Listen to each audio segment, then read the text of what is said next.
መናገራት ማድረግ ያለብን ነገር በጠቅላላ እንድናደርግ እድል እንድስጠኝ ማለት እኔ ያው ኦልሬዲ የሆነው ነገር በጠቅላላ ሆኖባታል። ግን ትልቁ ነገር ምንድነው? ደህንነቷን ነው የምፈልገው። የእሷ ጤና ይበልጣል፣ ከምንም በላይ ጤና ይቀድማል። ያው ያለፉት ነገሮች እንዳለፉ ነው። የፈሰሰ ውሃ አይታፈስም። ወደኋላ ተመልሼ ምንም የምፈጥረው ወይ ደግሞ ማድረገው ነገር የለም። ቢፈጠርም ዛሬም ላይ ከጎኗ መቆም እችላለሁ። ማለት ምንም ነገር ባይፈጠር እንኳን ከጎኗ ሆኜ እንድበረታ እፈልጋለሁ። ለእሱ አይደለም ለማንም ሰው ላገኘሁት ኬዝ በጠቅላላ ምንም ነገር እያደረጉ ያሉት እና ለኤልሳ ማድረግ ያለብኝ ነገር በጠቅላላ አደርጋለሁ። ያው ጉዳቷ ይሰማኛል። ምንም የቻልነውን ነገር እናደርጋለን። በያላችሁ በሰላም እግዚአብሔር ከሁላችሁም ጋር ይሁን። ሰብስክራይብ ሰላም ጤና ይስጥልኝ። ውድና የተከበራችሁ ውድ የሆናችሁ የኔ ቤተሰቦች እንዴት ናችሁ? ሰላም ናችሁ? ሰላማችሁ በያላችሁበት ያምደርቻ ሰላም ፍቅር ተመኘሁላችሁ። ዛሬ በአዲስ ነገር ነው የመጣሁት። የዛሬው ደግሞ እጅግ በጣም ያናደደኝ እናንተም ስትሰሙት ይሄ ጉዳይ እውነት ነው ወይስ ምን እየፈለጉ ነው እነዚህ ሰዎች እንደዚህ አይነት ነገር የሚሰሩት የሚለውን በጣም ነው የተናደድኩ ስሰማው። የተላከልኝ ነገርም እጅግ በጣም ማመን ራሱ የሚያቀታችሁ ነገር ነው። ብቻ እስኪ ምንድን ነው ጉዳዩ የሚለው ቪዲዮን እስከ መጨረሻው ድረስ ስሙት። ላይክ በማድረግ ቪዲዮን ጀምሩ። አዲስ ከሆናችሁ ደግሞ በቅንነት ሰብስክራይብ እያደረጋችሁ ማለት ነው።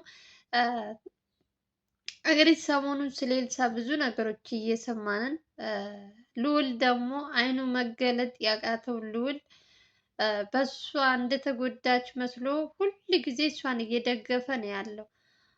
እሷ ደግሞ ምን አይነት በሰው ላይ እየነገደች በሰው ላይ እየቀለደች እንደሆነ የዛሬው ደግሞ የመጣው ጉድ ምንድን ነው? እሷ ከስንት ቀን በፊት እንግዲህ ልዑል ካገኛት ቀናት ጀምሮ ልጄ ልጄ ልጄ እያለች ነበረ ምናያት። ዛሬ ግን እውነቱ ሲመጣ ደግሞ ልጅ የሚባል ነገር እንደሌላት፣ ይሄ ሁሉ ነገር ከኤፍሬም ጋር አቀናብረው ያቀዱት እቅድ እንደሆነ፣ ልጅ የላትም ብለው ይሄን እኔ አላቅም። በመጀመሪያ እኔ ራሱ ማመን ከብዶኛል። እንዴት ነው ወለደች አሉ። ከዛ ደግሞ በገና 3 ወር ሳይሞላው ደግሞ ህፃኑ እና እሷ ጎዳና ላይ ወጡ አሉ። ዛሬ ደግሞ ልጅ የላትም አሉ። ነገ ደግሞ ምን እንደሚሉ አላቅም። ልዑል ኦሬዲ አሁንም እንኳን እየሰማ እንኳን ህፃኑን መፈለጉ አላቆመም። የሚገርማችሁን ነገር ማለት ነው። ኧረ እኔ ድክም አለኝ። እመቤቴን ነው የምላችሁ። በጣም ነው የደከመኝ የእሷ ነገር።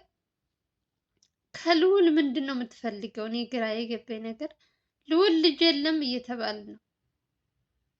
ልጅ ከሌለ ልዑል ታዲያ ለምንድን ነው የእሱ ቤተሰቦች የእሷ እያለ እያጣራ እየፈለገ ያለው? እኮ አሁን ህፃኑን ነው።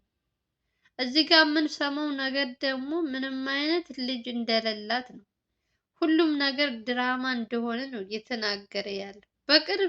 በቅርብ የሚያውቃት ማለት ነው።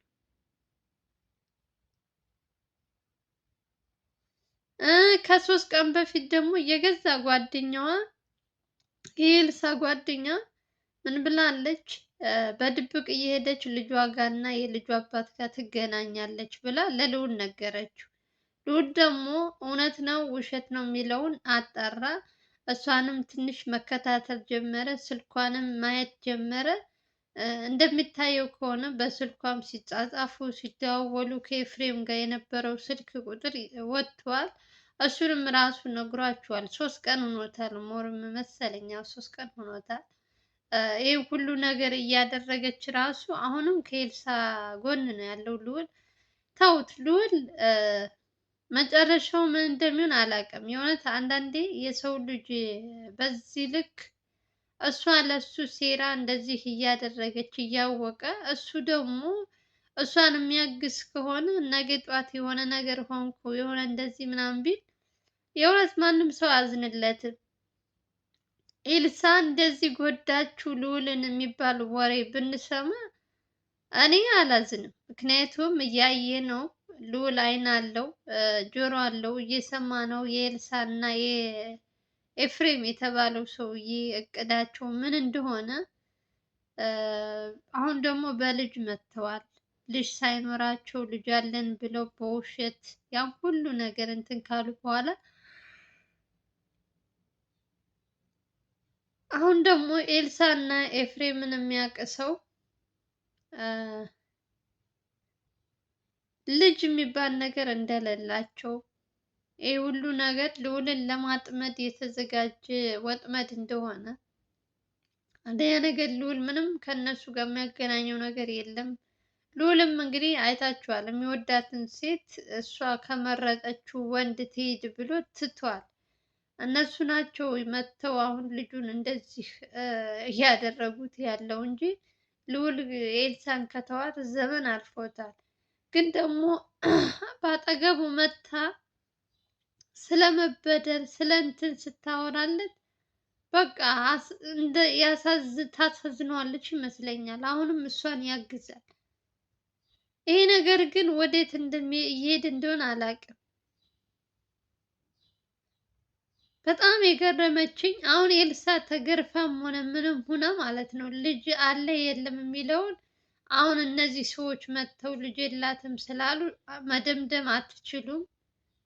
ውሸትም ሊሆን ይችላል፣ ሊኖራትም ይችላል። ግን ደግሞ እውነቱ መናገር ያለባት ማናት? ኤልሳ ናት።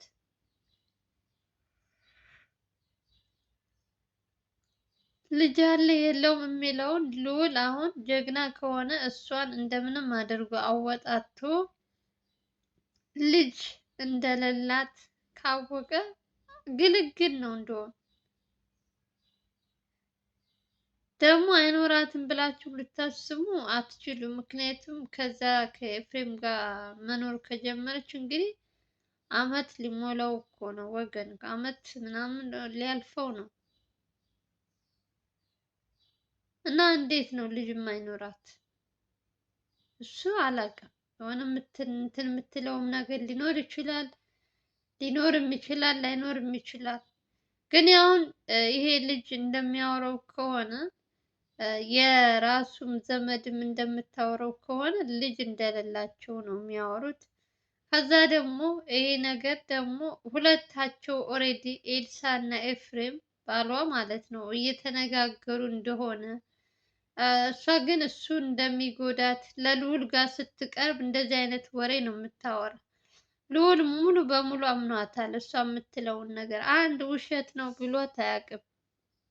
እና በቀጣይ ደግሞ ምን እንደምታስብ እኔ ማወቅ እፈልጋለሁ። እውነት በየጊዜው አዳዲስ አጀንዳ እያመጣች የሰው ጭንቅላት የምታዞር ሴት ከሆነች መጨረሻችን ምን እንደሚሆን አላውቅም። የእውነት በጣም ነው ያሳዘነኝ። ልዑል አሳዘነኝ። እመቤቴን ነው የምላችሁ።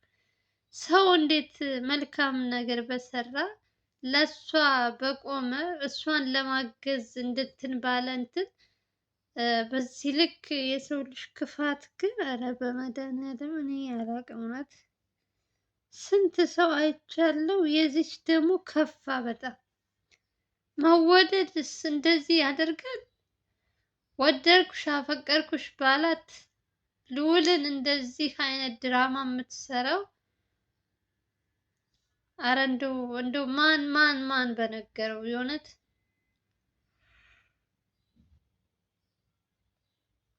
ስልክ ራሱ ስትደውል እኮ አያነሳም፣ ስትጽፉ አይመልስም። በቃ ከዚች ልጅ ራቅ እያልን እኛ እየተናገርን ነው። ሁለታቸው እየተመካከሩ የሚሰሩት ስራ እሱ ደግሞ በዋህነቱ ቀርቦ ሁሉ ነገር ይሄ ቪዲዮ ይዞባታል ኤፍሬም ምናምን እያሉ ይሄ ራሱ አውቀው እንትን ለማለት ነው እንጂ ስንት ቀን ሙሉ አብረው እየኖሩ ባልና ሚስት ሆነው እንደዚህ ነገር ያደርጋል ብዬ አላስብም። ግን ሁሉም ነገር ግን ተቀነባብሮ እንደያዘባት አስመስለው ምናምን ነው እያወሩ ያለው። እሷም ይዞብኛል ነው የምትለው ልዑልን። ልዑል ደግሞ የያዘው ቪዲዮ ምንድን ነው የሚለውን ሲያጣራ ብዙ ነገሮች ፎቶዎች ምንም ተገኝተዋል። ግን እና ደግሞ ያስደሰተኝ ነገር ምንድን ነው ብትሉ የልዑል እናት የእውነት ሀሳቧን ካልቀየረች ከአሁን በኋላ እንደ በፊቱ እነሱ ቤት ከእህቱ ጋር ከልዑል እህት ማለት ነው ከማናቸውም ጋር በዛ በአካባቢው ራሱ እንዳላይሽ ብላታለች። እኔ አንዳንድ ጊዜ አሁን ላይ ግን ሁሉም ሰው ስለ ኤልሳ ምን አይነት እቅድ ምን አይነት እንትን እንዳላት እያወቀ ይመስለኛል። እስካሁን ድረስ የኤልሳን ክፋት እናንትን ያልታየው ልዑል እና ልዑል ብቻ ነው። ልዑል ነው የሚያምናት። ሌላው ሰው ቢያንስ በትንሹ የኤልሳ ምን አይነት እንትን እንደሆነች ምን እንደምትፈልግ ከሰው እያንዳንዱ ነገር እንግዲህ ሲያዩ በትንሹ እንትን እያላቸው ነው። ግን ደግሞ ልዑል ደግሞ አሁንም እሷን ነው እንትን የሚለው ልጅ የላትም እንኳን እየተባለ አሁን ይፈልጋል ልጁን። በጣም የሚገርመኝ ነገር ውሸት ነው። እሷን ከልጇ ለማራቅ ሆን ብላችሁ እኔ እንዳልፈልግ ያደረጋችሁት ነው እንጂ ልጅ አላት። እኔ ነፍሰ ጡር እንደሆነች አውቃለሁ። እንዴት ነው ልጁም አይኖራት ብሎ እየተከራከረ አሁንም ይፈልጋል ማለት ነው። አሁን ደግሞ ምንድነው የሚያደርገው? የእሱ እናት ቤት ባለፈው ካስታወሳችሁ ፈላልጎ ምናምን አካባቢው ሄዶ ነበረ። እዛ ቤት አለ ህፃኑ ተብሎ ዛሬም በድጋሚ ማለት ነው የእናቷ የእሱ የኤፍሬም እናት ወይም እህቶቹ ምናምን ብቻ እነሱን አግኝቶ ለማውራት እነሱን ነው እያፈላለገ ያለው። ያው እንግዲህ እግዚአብሔር መልካም ነገር ያጋጥመው፣ ሌላ ምንም አለም። ግን ደግሞ አሁን ልዑል እንደ እውነት ኤልሳ እንደው ለልዑል የምታስብ ወደ ልዑል መመለስ የምትፈልግ ከሆነ ልዑል እንዲደክም ለምን ፈለገች? ለምን እውነቷ አትነግረውም? ልጅ አላት የለኝም የሚለውን ከፈለጉ ሚዲያ ላይ ያለ ማውጣት ይችላሉ፣ በውስጥ ማውራት ይችላሉ ሁለታቸው። ልጁ ለምን በባዶ ይደክማል? የኔ ጥያቄ። ሰው ግፍ አይፈራም እንዴ ወገን?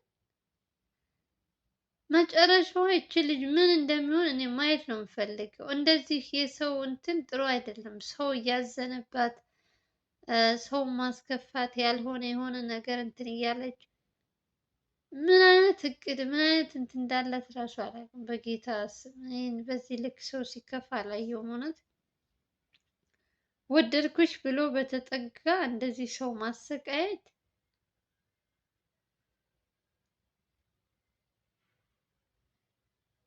አቤቱ! እኛ እኮ የምናደርገውን አናውቅም። የእውነት አንዳንድ ጊዜ ስራችን ምናችን ሁሉ ነገር ዋጋ ያስከፍለናል። የእሷ ደግሞ ከፋ በጣም።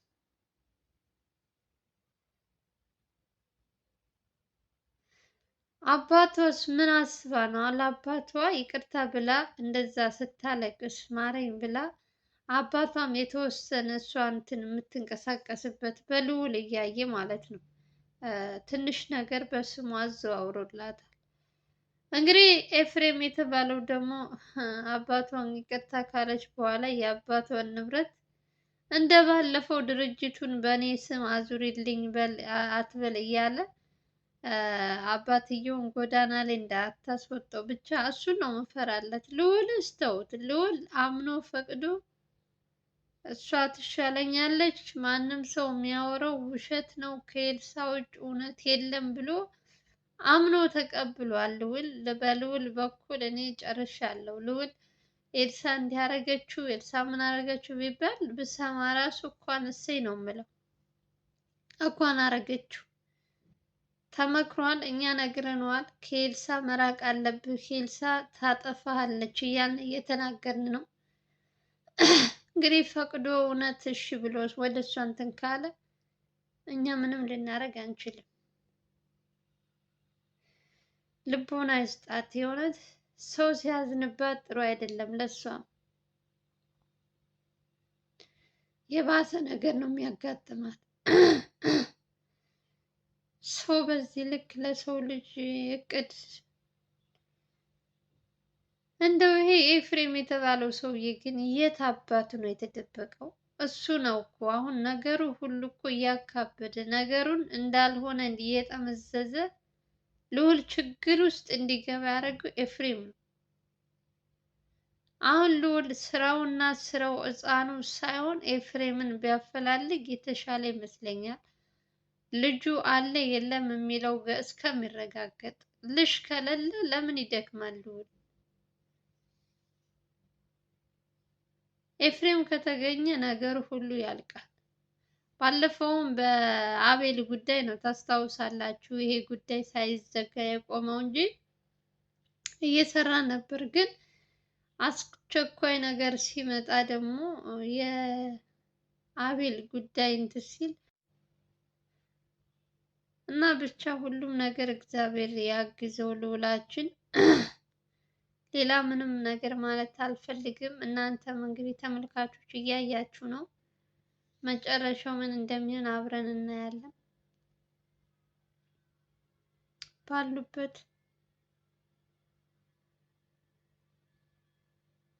ባሉበት ሰላማችሁ ይብዛ።